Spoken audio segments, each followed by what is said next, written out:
Hey guys, thank you for waiting, fashionably late as usual.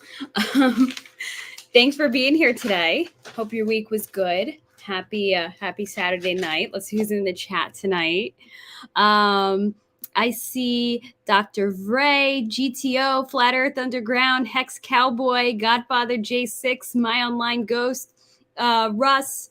Gosh, so many people. Thank you all for being here today. Torin, and yeah, so thanks for being here tonight. So I know I didn't announce the topic too far in advance. Oh, and hey, Crypto Compassion, nice to see you guys. So thank you all for being here. I'm sorry I breezed through everybody's names so quickly. I was a little flustered from being late. I feel bad I kept you guys waiting. But so a little bit of a change of plans. What happened tonight was I had planned on a guest coming tonight, and it didn't end up working out. So I kind of had to switch things up last minute. And I remember there was talk in the chat last week about stationary Earth, so geocentrism, which we've always been taught that was one of the early views of astronomy, and that was disproven. But I just recently learned that there are a lot of people that still believe that geocentricity is still a thing.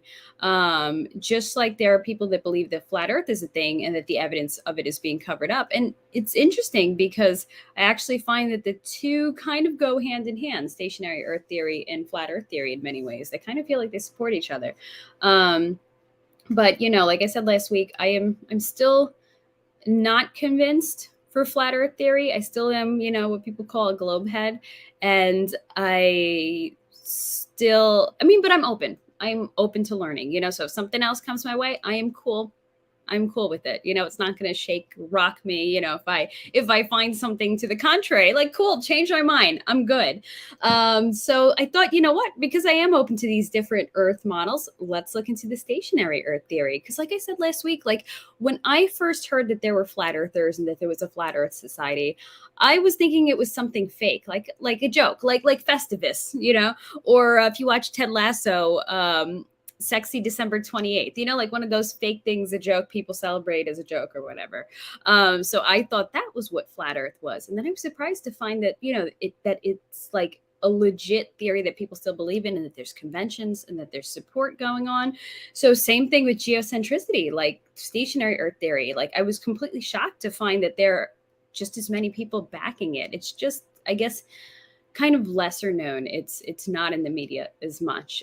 Flat Earth gets all the attention, so I figured it'd be fun to dive into that tonight, and I guess maybe do some open lines if anybody's into it. And then I had a guest announcement that I think you guys would be into, but maybe I'll wait till more people show up. So let's check the live chat. Cool. Yeah. So thank you guys. So stationary Earth theory is, again, one of those things like CERN that kind of like, I was like, whoa, as I was going through that, because there's so much physics involved, and I really have to like stop and absorb it, and it could be a little much sometimes. And Festivus is fake. Apparently Festivus and the Tooth Fairy, right? Hey Tin Top, nice to see you back. I feel like I haven't seen you for a while. So stationary Earth theory. So, and I will, just like last week, I dropped the documentary I was watching into the description, because apparently I guess you can't click links in the live or whatever. I will do the same. So after this is over, I will drop the documentary I had watched on stationary Earth theory into the description, because they have a lot of great illustrations of the actual physics experiments in there. And so that you can kind of see for yourself, because it's kind of hard for me to throw those descriptions up on that screen. I know it's possible. I'm just not as knowledgeable on how to do that yet. So stationary Earth theory. So there's this idea that, like we've talked a lot about, a lot of weeks on the show, that a lot of information is suppressed. A lot of knowledge is hidden. A lot of truth is out there. That was not an X-Files pun. It just came out that way. And it's hidden because when you start to hide knowledge, it's a form of control.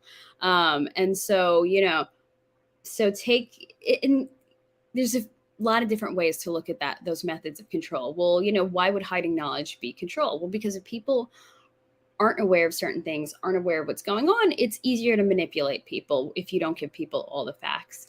If you want to look at this from a religious perspective, it's believed that a lot of these theories do confirm the existence of creation and God. So if you hide the evidence of it, then you can control people more if you let them think that there isn't much evidence of their faith. So, there's a lot of different directions you could go with that. Hey, David Lee, nice to see you. Howdy. Howdy, y'all. Are you from somewhere that speaks like that, or are you just playing around? I'm curious now.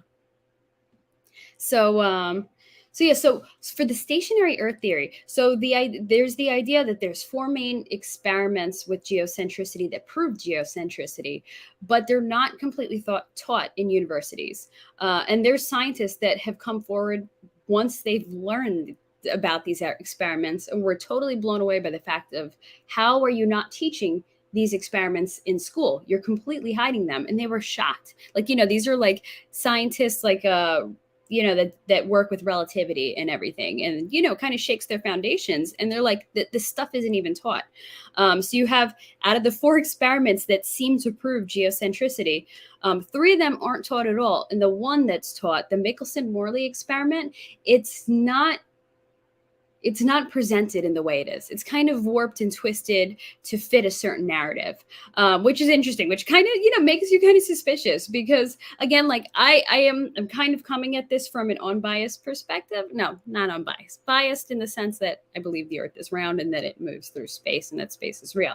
But it is kind of shocking to look at the Michelson-morley experiment and be like, wow, the experiment does seem to be showing this, but yet when they teach it in universities, they claim that it's something completely different. So the Michelson-morley experiment, in universities, they say, oh no, it was just trying to prove or disprove the existence of ether. When in actuality, the Michelson-morley experiment was looking at the movement of the Earth through space. And it found some findings that really rocked a lot of scientists. So, when they teach it in universities, they're like, oh no, the experiment was useless. It was null. It proved that there was no ether, and that's all it is. So I'm like, why did they take something that was so huge, a part of the experiment, the movement of the Earth, completely disregard that and pretend that the experiment is all about ether? So that kind of, makes you pause and go, there's something bigger here, and they're completely changing what the experiment was about. So for someone like me, who believes in the traditional or the typical models of Earth and space, it kind of makes you go, whoa, why are they warping this? Why are they changing things here? And why are they covering up the other experiments? Because when you look at the other experiments, they do seem pretty legit. So there's no reason to hide it. Didn't seem like fake science, especially for the time period. Oh, interesting. So I'm seeing where some of you guys are from. So Crypto Compassion, you're from Southwest Indiana. And David Lee is born in Southeast Ohio, Appalachia foothills, rural. Oh, very interesting. I spent some time around the Cincinnati area. And my dad is from Appalachian foothills of Eastern Kentucky. So that is awesome. Very cool. So yeah, exactly. We're gonna fork ether. Because it's funny, because when I'm thinking, I don't know if I completely made the connection that Ethereum was named after ether.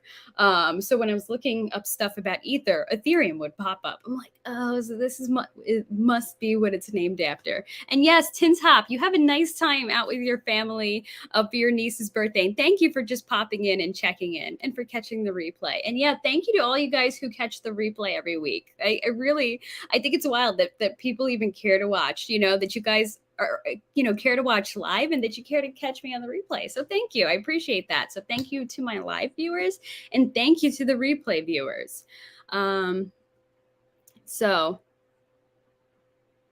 you've been in Southwest Indiana for 12 years now. Okay, so not too huge a move, right? Still kind of relatively in the same area, though quite a few hours. What is that, like a 6-hour distance? Oh, really cool. Oh, so Stacy, I've been in your city before. That's awesome.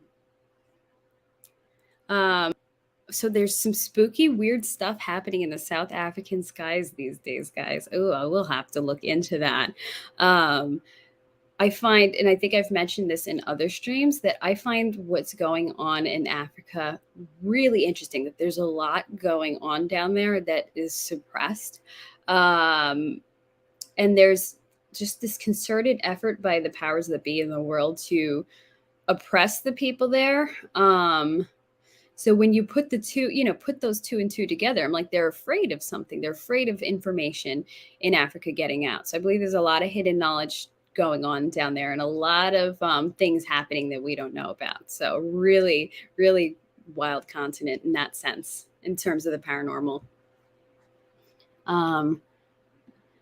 So the Michelson-morley experiment.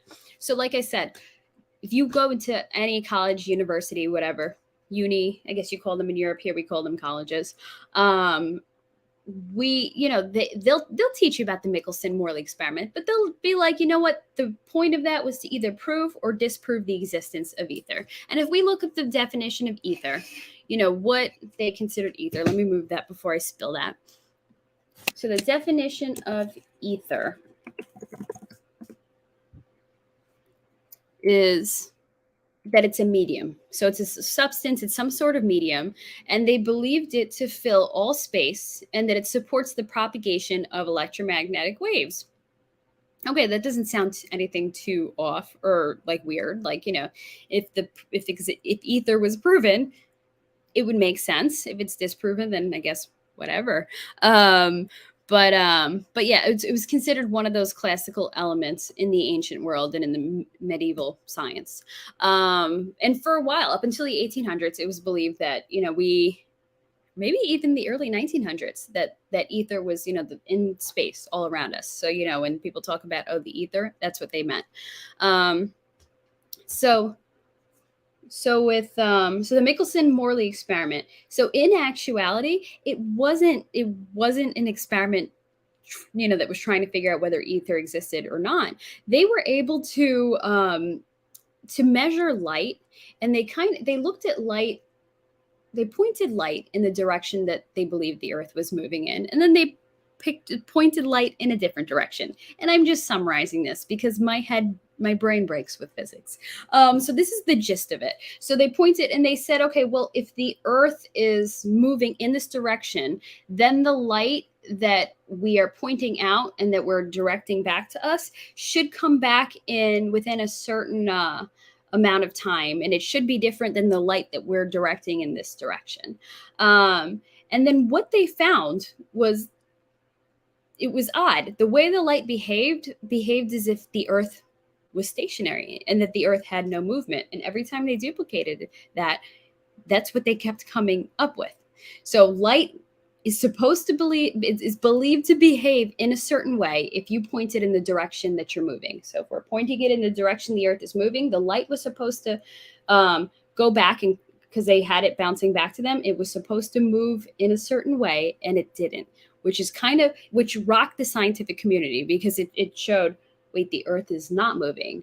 And they didn't want to accept that, because that would just tear down everything that they knew in science, and they would have to build again. So Michelson-morley experiment, it actually disproved heliocentricity. So the heliocentric model means that we all move around the sun, but yet when they did that experiment, they found that the Earth had zero movement, which is like mind-blowing if you think about it. So, and even, because this like really messed with scientists when they saw that, because imagine everything that just kind of being shattered, and it shattered what science knew at that time. So like Einstein, he tried to overcome that. And the way he did that was he came up with his relativity theory, the theory of relativity. So that was his attempt to overcome the Michelson-morley experiment.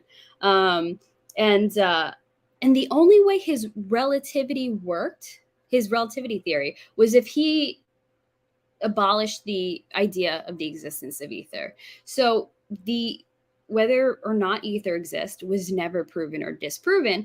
Einstein just decided to throw it out and said, it doesn't exist. And he decided to throw it out just to make his theory of relativity work, which is not super scientific, but that just shows like the fact that scientists were not able to deal with the results of the Michelson-morley experiment, that it just completely blew their minds. So but if you, like you said, if you go to a university, they're not gonna tell you that. They're just gonna say, oh no, it just proved or disproven the the existence of ether. That was its intent, and it just came back as null. It came back at it that it it didn't do much.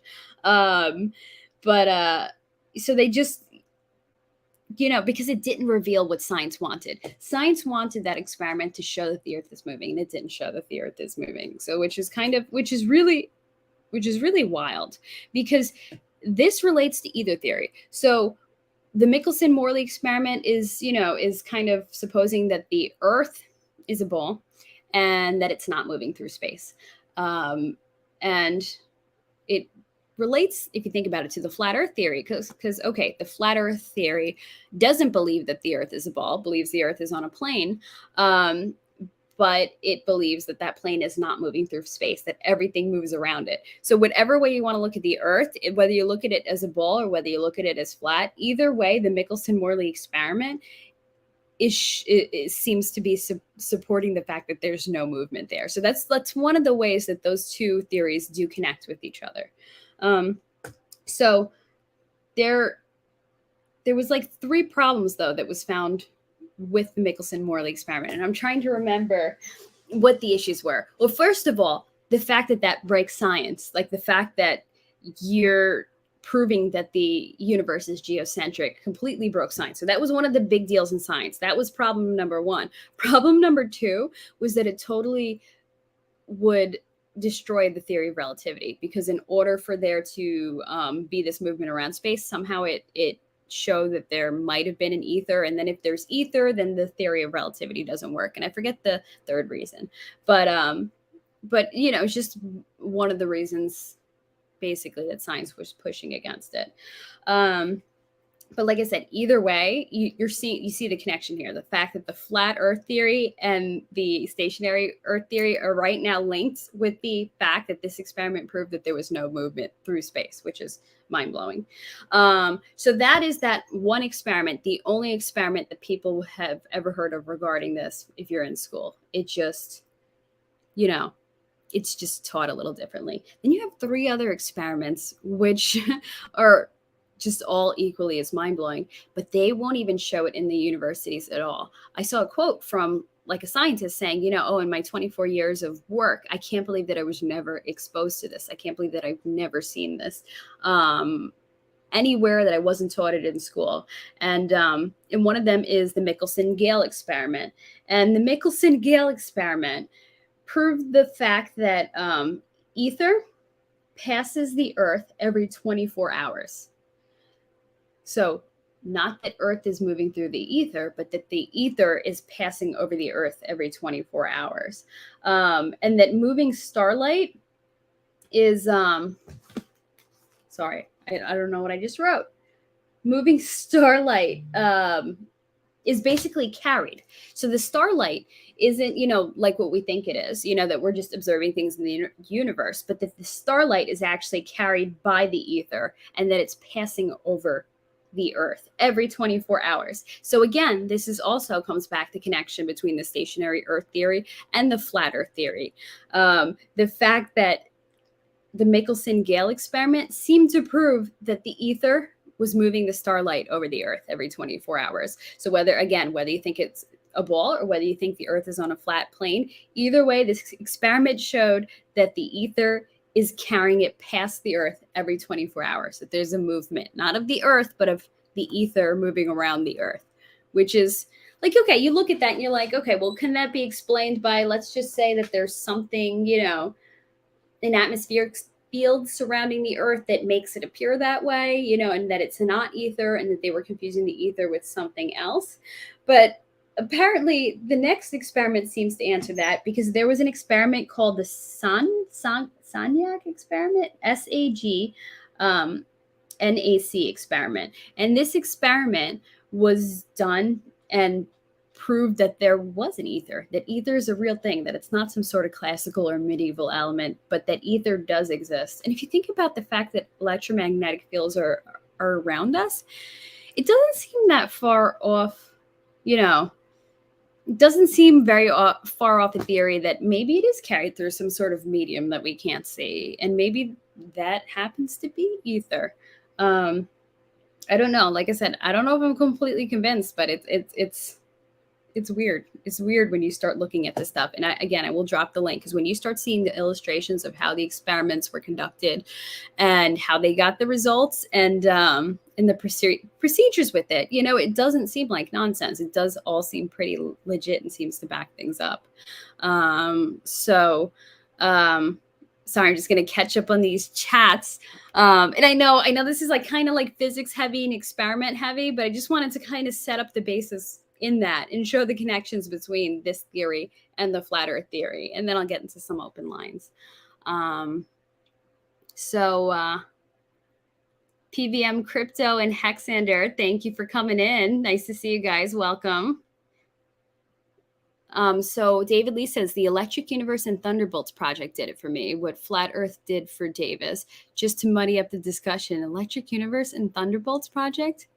I don't know what that is. And now I'm thrown off because I see a laughing face. So is this a joke, or are those a real project? And I'm going to have to look that up after the fact, because I'm afraid to look them up now. So PVM Crypto says it's moving too slow. That's why it takes months to enter seasons, and why Australia is in winter when we are in summer. Okay. So you got to explain that a little more to me, because I'm not quite sure what you're getting at. So are you trying are you using this to say that the Earth is round and that we are moving through space and we are having a heliocentric model? So what does this pertain to exactly? And how can you explain where the sun shines then, and sunrise and sunset? So again, I'm not entirely sure what these are pertaining to. So just let me know, and then we can hopefully discuss them. So Bearded Saint, thank you for coming in. Nice to see you. Yeah, and thank you, Torin. That's really nice of you. I appreciate that. Because, like, I feel like this is like so bland, and I'm like, oh, everybody's just gonna jump off, But like, I feel like, that these experiments kind of give you the basis of it all. It's straight up questioning the narrative. Okay, what do you mean, those questions before, or just all of this? Yeah, I mean, listen, when I see this, I'm like, things don't make sense. I am in total agreement with the fact that a lot of this stuff doesn't line up. For what reason is it not lining up? Is it because the Earth is flat? Is it because the Earth is stationary? I don't have much of an opinion on that. I can't help but wonder if it's a disinformation campaign to hide the fact that the Earth is hollow. So if they can have us arguing over geocentricity, heliocentricity, and flat Earth theory, then we won't start questioning and trying to get into the hollow Earth, or getting into Antarctica. So I wonder if that's all, an attempt at misdirection. And besides the attempt at misdirection, if it's also, I had heard somebody say that some of these ideas, what if they're just something there to kind of discredit other conspiracy theories? Because as we see, like these past few years, a lot of conspiracy theories are coming true. So what if they throw in some more extreme conspiracy theories to make, to kind of discredit and make people look crazy? And I'm not saying that anybody's crazy. I'm just saying these are some of these arguments for and against it. Again, I'm more of the idea that there's a disinformation campaign going on, and that something is being covered up, because the fact that a lot of these experiments are hidden, that a lot of things that are looked at as evidence doesn't make sense, like it doesn't go along with our official narrative, and our official narrative starts not making sense, it does make you wonder what is happening and what's going on. So PVM Crypto, in terms of the Earth orbiting on its path, and it's also spinning on the axis with the poles. Yeah. I mean, and it's interesting because that is my belief. The fact that the Earth goes around the sun, the fact that space is real, and the fact that the Earth is also spinning on its axis, and that it's a sphere. I am of that mindset. But what's amazing is all of the evidence for it always seems to have some other evidence against it, this documentary I watched gave, three of the big evidences we have a spinning Earth is what they call the North Pole pendulum. If you were to hold a pendulum over the North Pole, the Earth moves under it. That's one of the evidences for a spinning Earth. Second is the fact that the Earth bulges at the equator. They say that that's evidence of a centrifugal force. And the third is the Coriolis effect. You know, how the air moves in it. And I want to say gyres, but I don't know if that pertains to water. But you know how the air moves in a certain way above and below the equator, that it has, and that it changes according to kind of the spin of the Earth, and it changes according to latitudes.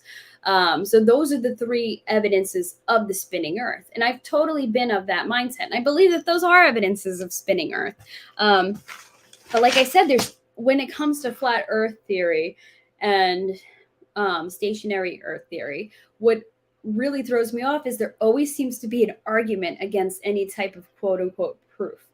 And the arguments are hard to argue against. So when you have those arguments, let's say, okay, those 3 points of evidence for the spinning Earth, like I said, I totally believe that. I believe in the Coriolis effect, and and how pilots have to change things to deal with the Coriolis effect, and so forth and so on.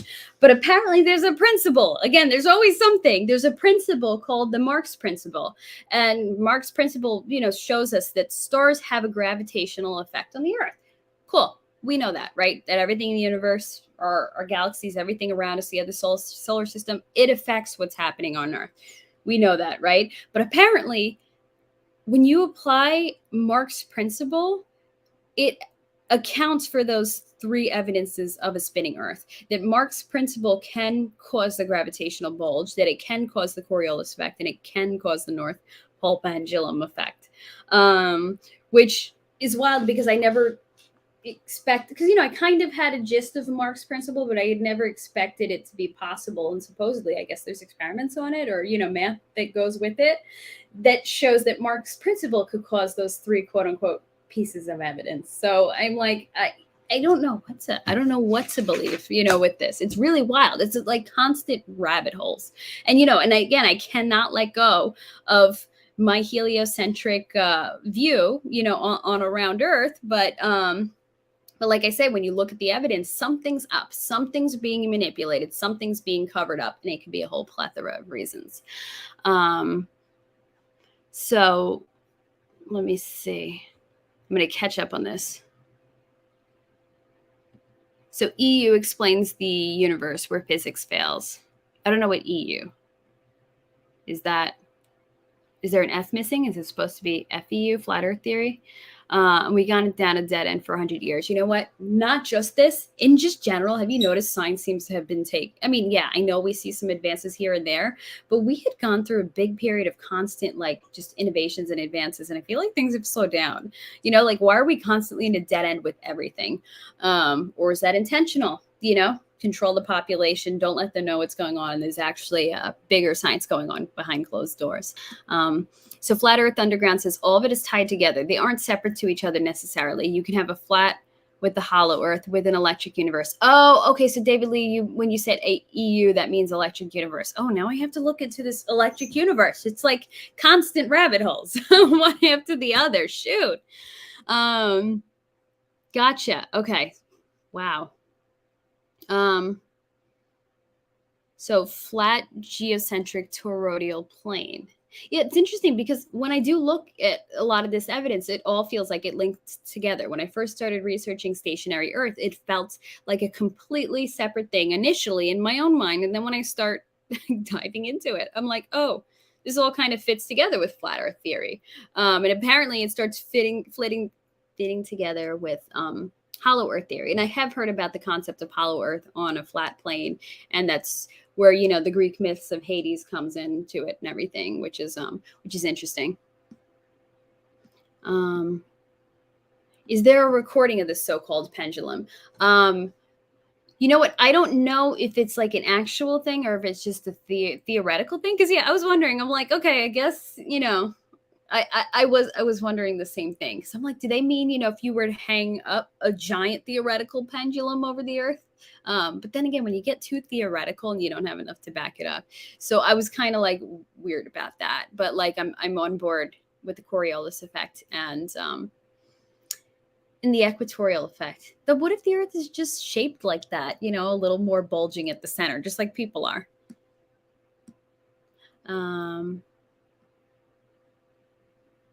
Hey, maybe that should be a expedition, one of our things, right? We just start like testing everything. We pool our money when everything moons. So there's a pendulum effect that is one of the generational theories too. EU is an electric universe. Okay. I really have to look up this electric universe thing. I've never heard of it before. But it sounds fascinating. It also sounds just like electric universe. Reminds me of like neon. And see for yourself. You know, and like I said, we should eventually, when we can, when everything goes the way we're expecting it to, we should pool our money and do some experiments, right? I mean, that'll really rock the world, right? We know Hex and Pulse is going to change the world. Let's change the world even further. So yeah, let the cameras. Who knows? We just really have to see things ourselves. Okay. Interesting. But does that get you up high enough to be able to see things enough? I don't know. I don't know enough about the math behind that. But hey, Warped Impulse, thank you for making it. And Hex Huddle also. Nice to see you guys. Came to give a like. Thank you. Thank you guys for those likes. Thank you, Hex, for that like. I appreciate it. Yeah, hope you're having a good weekend too. And thank you, Warped Impulse, for making it. Yeah, imagine we probably have enough people that are like in all different fields where we could start our own journal and start doing things. That would be pretty wild, that if we start changing the scientific world, but then are a bunch of us going to end up suicided? I don't know. Anyway, all right. Well, we do, before I move on further, since we do have a bunch of people in here now, last week, I know a lot of you guys were talking about David Weiss, and you're like, you have to have him on. He's amazing. He's, you would be, your mind will be blown by him. I contacted him and he said he is game to come. So I have to finalize some scheduling, but I am planning to have him on next week. So I hope you guys will enjoy that. I hope you'll be into that. Thing is, he's only available like in the mornings in Eastern time. So I'll probably move it to a morning sometime next week. I'm aiming for Friday morning. We'll see how his schedule looks. But yeah, I think that should be an interesting way to dig further into the flat earth theory. Because again, like I said, I don't believe in it, but I'm open to it. So I am open to hear what he has to say. Because apparently he's got a really big following for like flat earth stuff. And I saw his website. It was pretty wild. It was pretty detailed. So I'm excited to talk to him about that. So yeah. So I hope you guys are into that. Thank you, Unimax, for that 20th like. And thanks for being here, TB Bishop. So just to I guess just to kind of wrap up some other theories with this,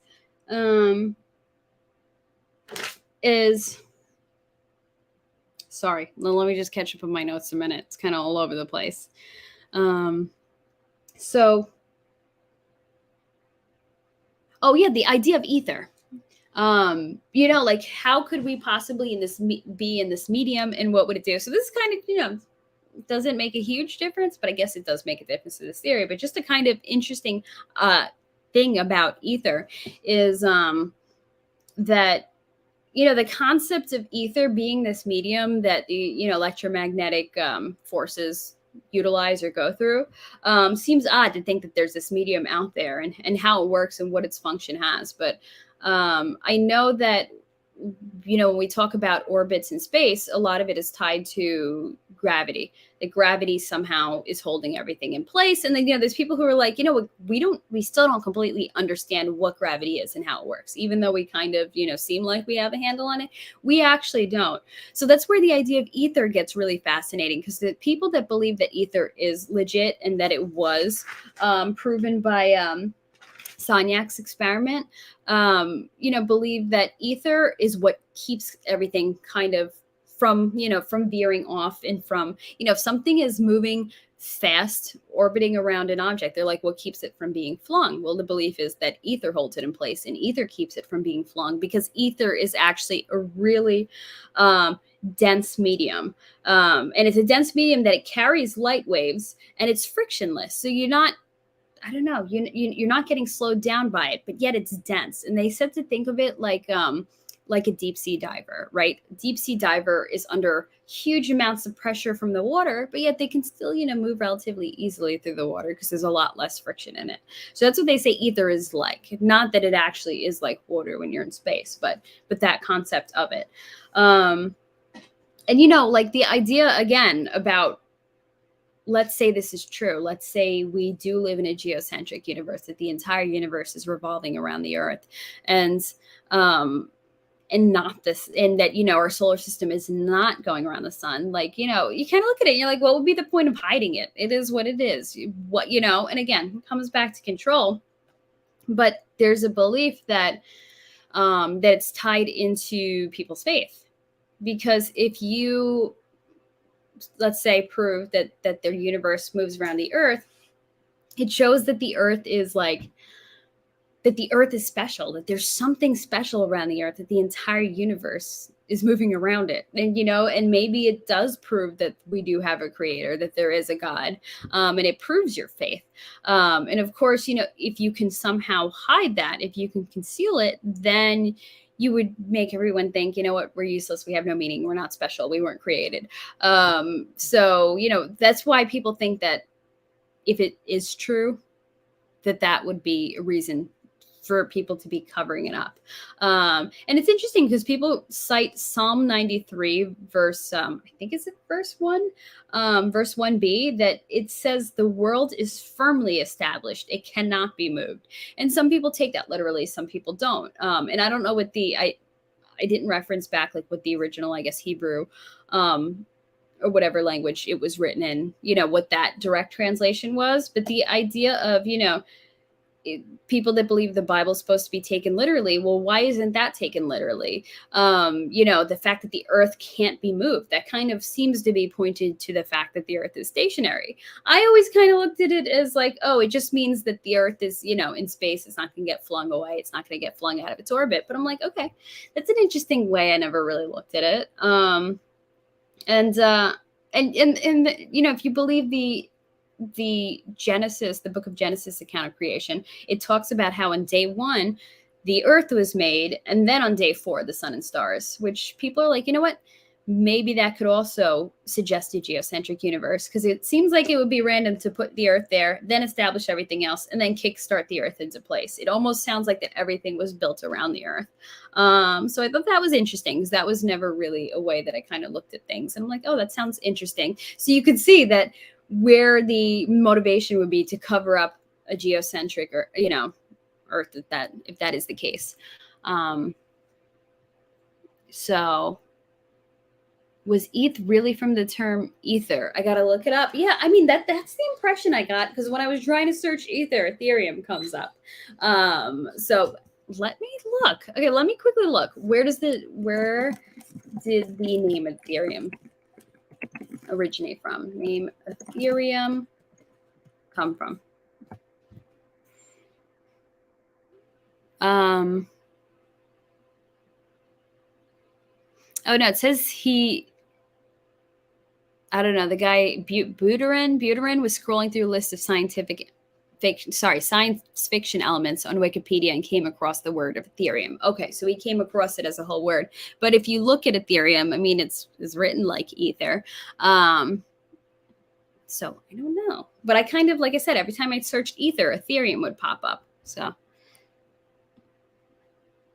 yeah, gravity isn't just a number based on the average of numbers submitted. Well, you know what? I mean, because that seems to be our understanding of gravity. It seems to be a mathematical understanding of gravity. So the fact that that's all we have of gravity is kind of weird, And I guess I understand that there's certain things you can't completely observe, but I don't know. I feel like we should know more about gravity by now. So it's weird that we don't. Take a trip up to space to understand gravity. I'm game, but I don't know. Maybe I want to stay on the Earth. I'll send you guys up if you want to go. Okay, density and buoyancy. Oh, gotcha. So the ether is buoyant and everything is floating in the ether. That makes sense. Thank you for that explanation. Okay, and here's the verse. Psalm 19:1 is okay. Gotcha. Oh, so the wait. Oh, sorry. I thought you were posting Psalm 93:1. So Psalm 19:1 is all that is on Werner von Braun's headstone.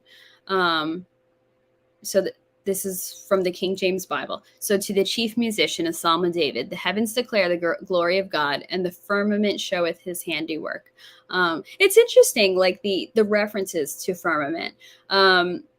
Because there is the belief that the firmament is a solid thing in the sky that we cannot get past. We can't even supposedly there's been experiments trying to blow it up and that we can't even get past it.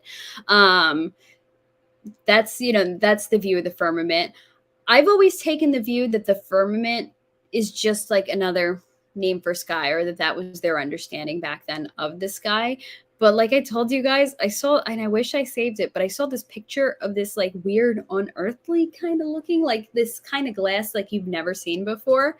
And it was on the ground. And, and the caption was that it was actual piece of the firmament that broke off. And it kind of gave me pause because I'm like, that's not some normal looking glass. I was like, what if?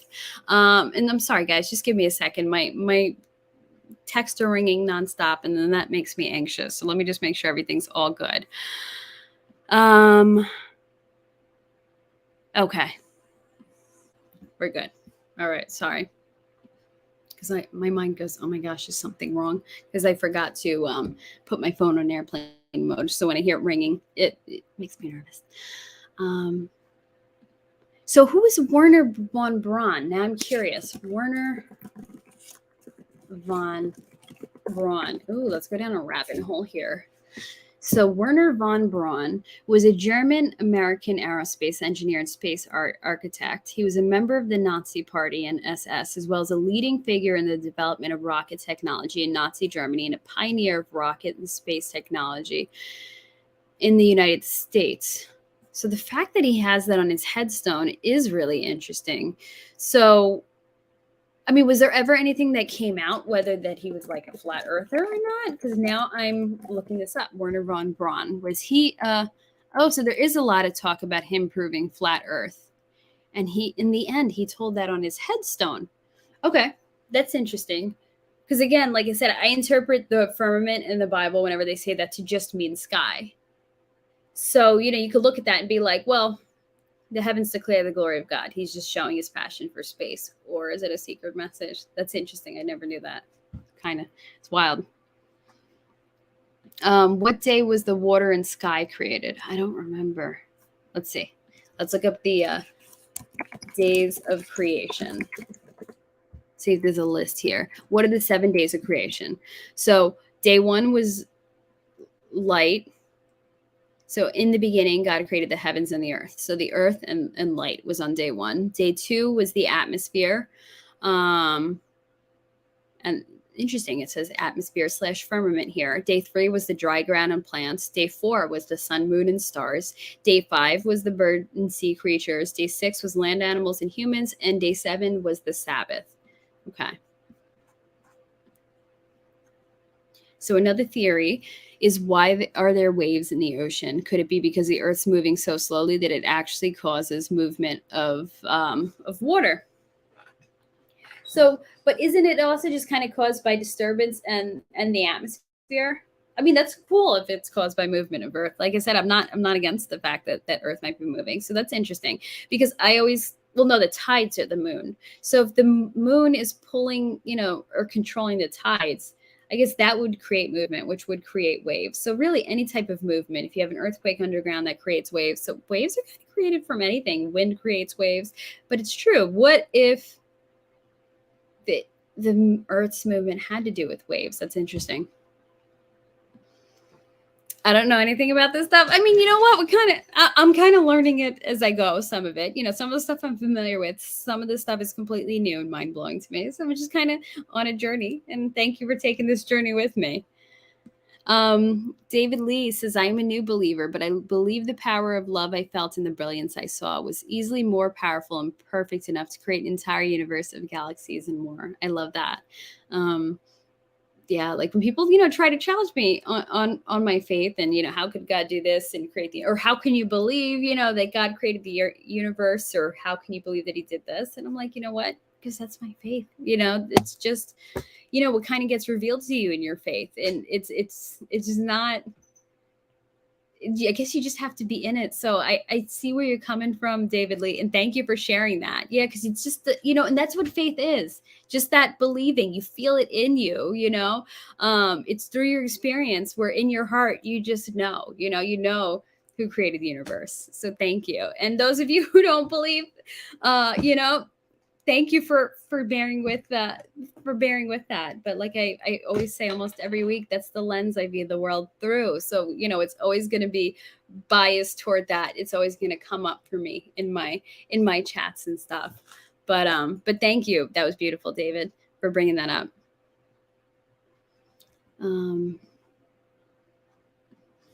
I don't know about the flat Earth, but there's a convincing story about aliens in Antarctica that attacked the U.S. Navy. At this point, I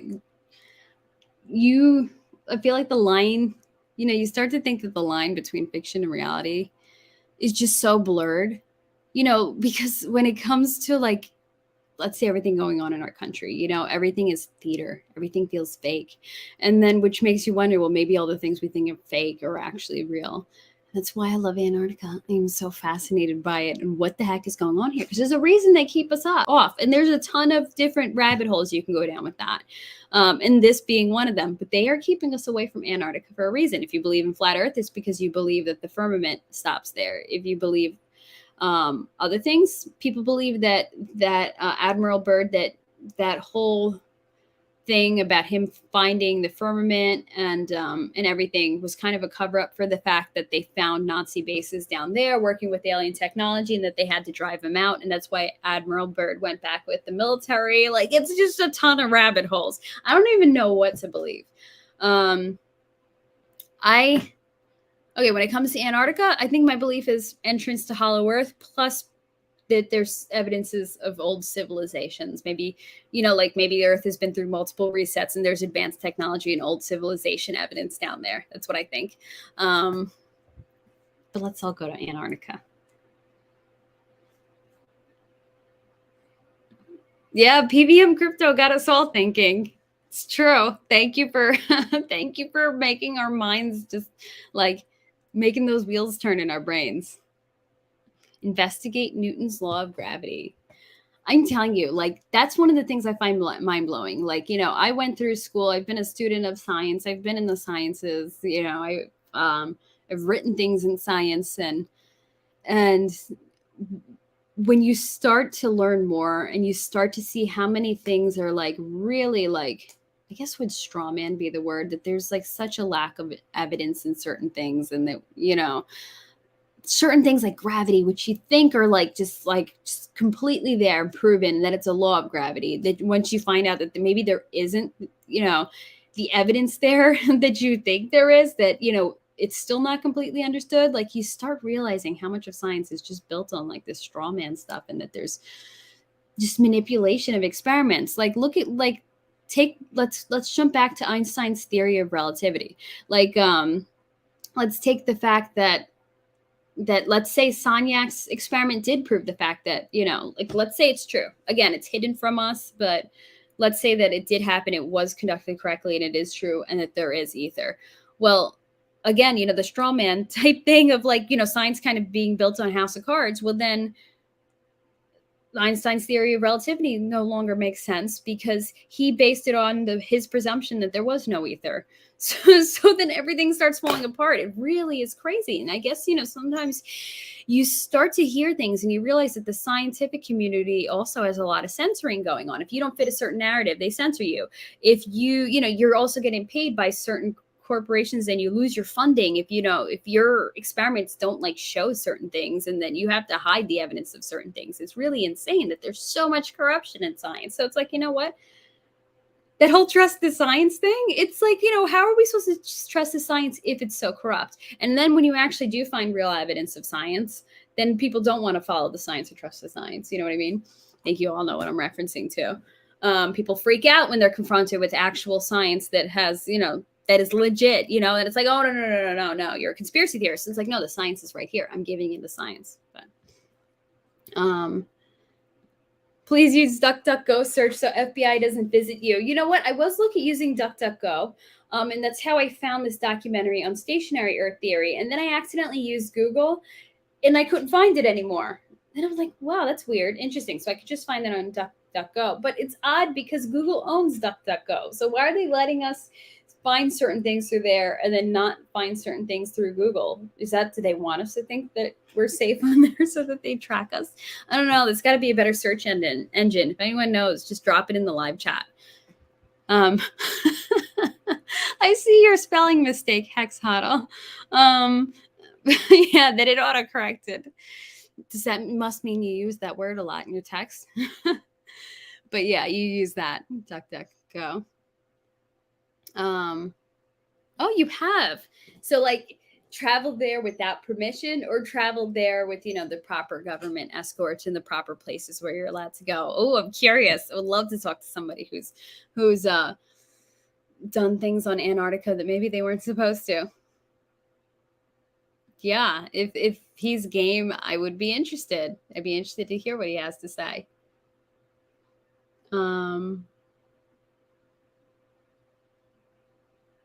Yeah, guess who the CEO is of DuckDuckGo? Is it the Google CEO? I don't know. But I know that it's got some sort of link, and nothing is really trustworthy. I feel like anything you use in tech, you're basically giving up your rights to certain privacy and things. And people are like, oh, I got nothing to hide. It's fine, But I'm like, no, that's not right. That's not ethical. Isn't that a human right? Right to privacy? But I know we all are on the same page about that. I'll agree with you. There's a sense of accepted understandings based on education, but most of the stuff can be proved with math if you trust in math and equations. Definitely. No, I do agree with you that there is a lot that is proven through math and equations because like math is the language that the world runs on. But I just I find that there's a lot of corruption.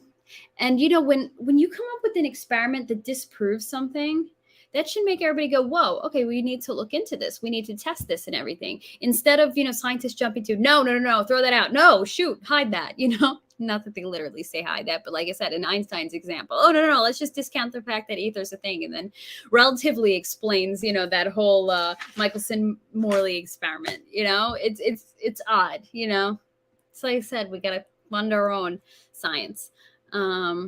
So you search through Pre-Search or Ecosia, which uses revenue to plant trees. Oh, that's cool. And it's better, in terms of tech and privacy and everything. Yeah, I know. Eventually, I feel like we're just going to come up with everything, right? Richard's building a wallet. We have our own chain coming soon. I think there's just going to become a monopoly. We need just a hexagon monopoly and stuff. But it wouldn't be a bad monopoly. I mean, yeah, it might make Richard richer, but if he wants to come up with things that'll help the world, cool. We'll buy into it. Right? If it's legit freedom stuff, why not? Yeah, nothing's flawless. I just wonder, when I started looking at those 4 experiments, the fact that 3 of them have kind of been suppressed, when you see things like that, it makes you wonder what's going on, that there's something bigger at play. So always exceptions, but again, goes back to the scientific method where reoccurrence happens over and over. Yeah, but here's the thing with the scientific method, especially lately, you get people who just want to completely ignore the results. So they called the Michelson-morley experiment. They said it was null. So the fact that instead of repeating it, and actually they did repeat it, and the Michelson-morley experiment showed the same thing, the same results. But I don't understand. And maybe, it's been fine up until now, but apparently relatively recently, if something doesn't suit a narrative, that's what it is. People are pushing certain narratives in science. And if an experiment does not prove the narrative, instead of doing what they're supposed to with the scientific method and and repeating the experiment over and over and figuring out what's going on. They're not doing that. They're just throwing it away and hiding it and suppressing information. It's like, okay, that's not that that's a problem. That's corruption. But no, I hear what you're saying, and I agree with you. You know, that should be the basis of all science. But unfortunately, with narratives as of late, there's a push to hide things, and there's a push to only, you know, do things that quote unquote support the narratives. Yeah. So you know what I mean? So I'm not completely disagreeing. Like, if science is done right, then it's awesome. You can do so many things and prove to so many things. But what's happening now is problematic, because they're basically using science against the people. It becomes a form of control. Yeah, and it's not how science should be, because it's amazing if you do use the experiments and the equations. You know, like, it proves so much. Like I said, I studied it. I love it. And it's horrendous how it's abused. And it's the abuse of it that's being used to manipulate and control populations, you know, in a ton of ways, not just these past few years. You know, you look at so many things in science and how people have been lied to throughout history. Yeah. So I said I was going to go to open lines tonight. But I have some concerns with that. At the moment, so I think I'll have to leave that closed. Let me just see something. Sorry, that might be going on in the background.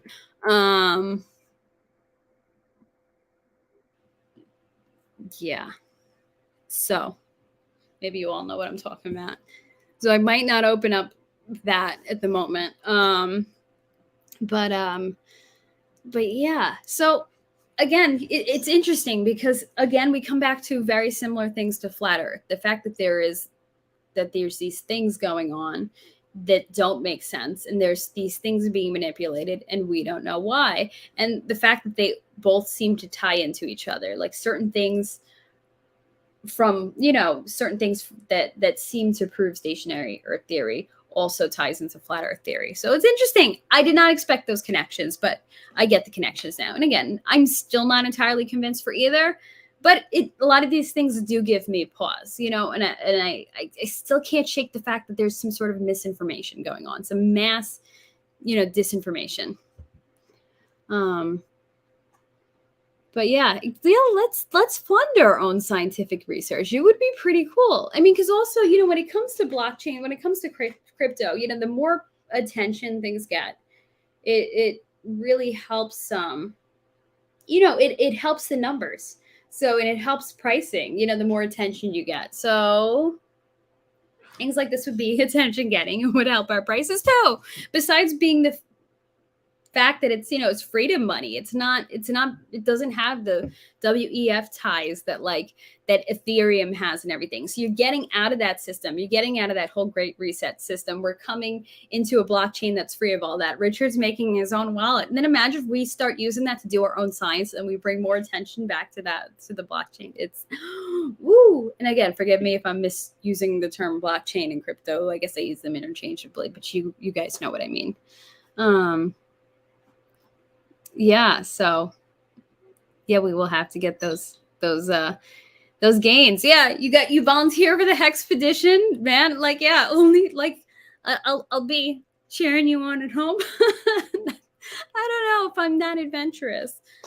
I don't want to, you know, I like my running water and stuff too.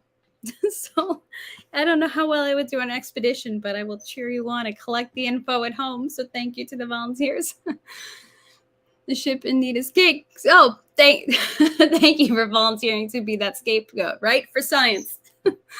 Oh, that's funny. You cracked me up, TB Bishop. So we need to make sure SENS does its thing as well. So post-gains, we have hundreds of years and meetups to research this.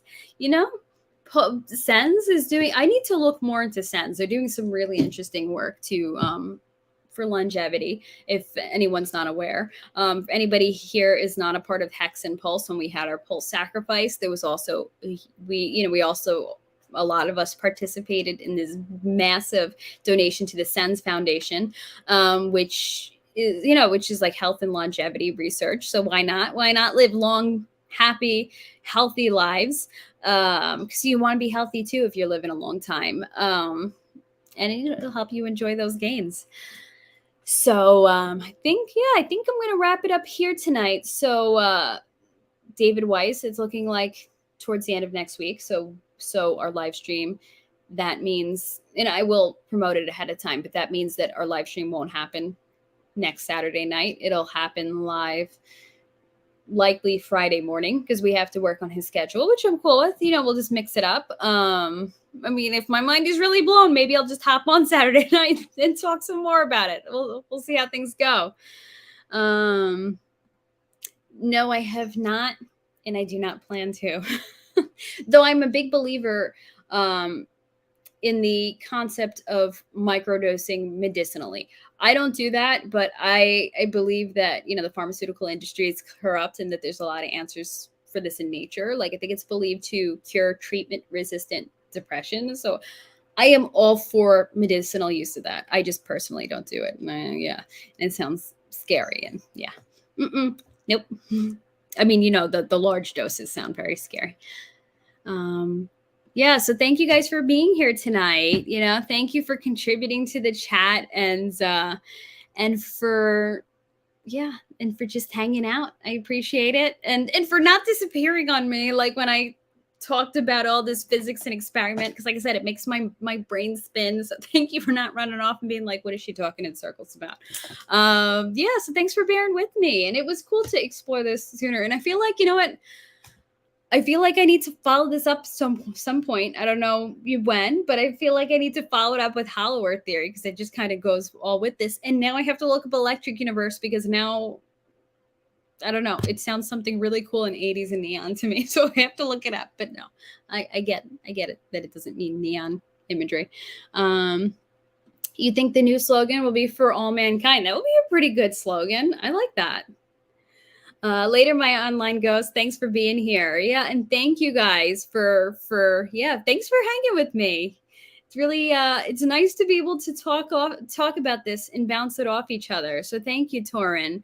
GTO, Bearded Saint. Thanks guys for being here tonight. Thanks. Oh, nice seeing you, Insidious Tomas. I didn't see you before. It was fun. I had a good time, and I'm glad you did too. So you guys have a good night, and I'll see you all next week. And don't fall off the edge of the flat earth if you believe that. No, I know. If it is flat, we can't fall off it. Don't worry. I get that. All right, guys. Good night. Bye.